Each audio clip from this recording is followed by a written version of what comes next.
Kita mau pemupukan persemaian padi kita nih bos. Nah ini usianya sudah 12 hari.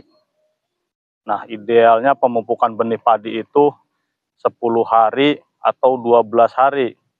Kita pakai yang 12 hari. Nah untuk persemaian kita ini yang untuk ukuran satu bau, kita pakai ureanya saja 7 atau 6 kilo. Nah itu urea saja murni. Nah nanti kita campur dengan sejenis insektisida karbopuran yang bentuknya pasir. Nah sedikit cerita di sini, jadi banyak kejadian ketika kita pindah tanam, ketika kita tandur, nah terus di pemupukan pertama tanaman padi, tanaman padinya itu ketika dipupuk pakai urea amblas. Jadi bukannya berkembang tapi malah amblas. Nah itu rahasianya ada di sini. Jadi kalau menurut saya itu bukan asam-asaman. Karena kebanyakan orang itu bilangnya itu asam-asaman. Nah kalau asam-asaman, si tanah itu nggak bisa ditanamin padi. Bisa ditanamin, cuman dari dulu si tanaman itu tidak mau berkembang. Nah itu asam-asaman ya. Tapi tanaman padi kita di lokasi lahan kita musim kemarin bagus, tapi musim sekarang amblas. Nah itu bukan asam-asaman kalau menurut pengalaman saya. Kita bicara pengalaman saja ya. Nah itu diakibatkan oleh sundep penggerek batang ketika masih di persemaian padi.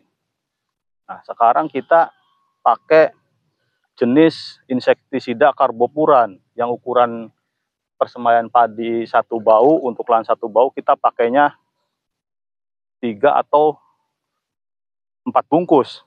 3 atau 4 bungkus ya. Jadi sekalian yang banyak, mumpung masih ada di persemaian padi. Jadi kalau ukuran persemaian itu masih sedikit, jadi kita tidak terlalu boros obat, tidak terlalu boros pengatasannya ya. Nah, beda kalau tanaman padi udah di lahan tandur. Nah, itu lahannya lebih luas lagi, kita lebih boros lagi, lebih gede lagi modalnya. Nah, terus untuk penyemprotannya.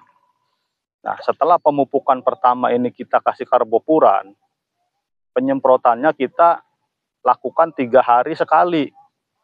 Alasannya tadi, mumpung masih di pembibitan, lahannya masih sempit, paling cuma 1 tangki juga nggak akan habis. Minimal setengah tangki, kita kasih obat penggerek batang, 1 tutup, 3 hari sekali. Nah obat penggerek batangnya itu bebas, apa saja. Kalau bisa gonta-ganti obatnya, jangan satu macam itu saja ya. Hari ini kita semprot, 3 hari kemudian kita semprot lagi, obatnya ganti. Nah mudah-mudahan tanaman padi kita bagus. Nanti pas waktu tandur tidak akan amblas. Sebab apa? Si persemaian padi ini sudah sehat, sudah bebas dari penggerek batang. Nah ketika ditandur si penggerek batangnya nggak ada.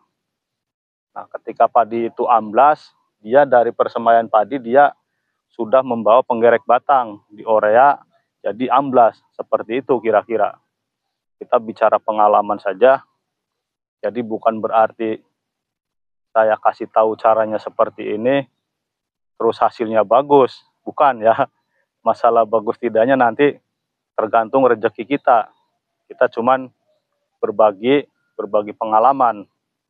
Oke, cukup sekian dan terima kasih. Kita mulai ngorea dulu.